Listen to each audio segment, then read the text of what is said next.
Bonjour à tous, bienvenue si vous nous rejoignez sur France 24. Bienvenue dans cette édition. La rue a donc eu raison en Géorgie de la loi controversée visant les ONG et les médias. Contre toute attente, le gouvernement a donc annoncé tout à l'heure qu'il renonçait à son projet de loi. C'est Bonjour. une décision qui a pris tout le monde de court. C'est une vraie surprise, hein. Oui, effectivement, parce que hier soir, la manifestation s'était terminée par une forme de répression. Merci beaucoup, Régis Janté, en direct de Tbilissi. Merci pour l'éclairage. La Géorgie, hein, qui avait déposé sa candidature pour l'Union européenne aux côtés de la Moldavie et de l'Ukraine, c'était il y a un an, tout juste, quelques jours seulement après l'invasion russe du territoire ukrainien.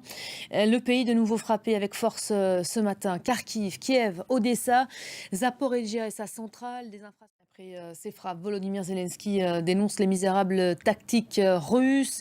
L'Ukraine psychologiquement impactée, forcément, après ces opérations, à l'heure où Washington toujours s'interroge. La Chine est-elle en train d'aider logistiquement la Russie? La question a été de nouveau posée hier devant le Congrès américain.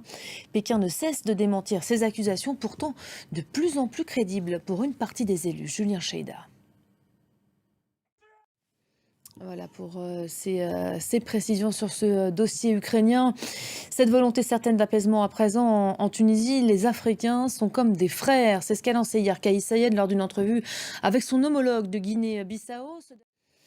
En bref, et on l'apprend à l'instant, hein, cette attaque d'ampleur qui serait survenue à l'est de la République démocratique du Congo. On apprend que plus de 40 personnes seraient mortes dans la nuit de mercredi à jeudi dans une nouvelle attaque attribuée aux rebelles ADF, ces rebelles affiliés au groupe État islamique. On aura l'occasion évidemment d'y revenir dans nos prochaines éditions.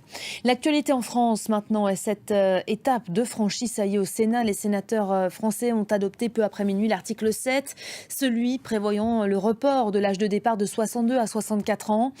L'Assemblée nationale n'avait pu se prononcer sur ce point, faute de temps.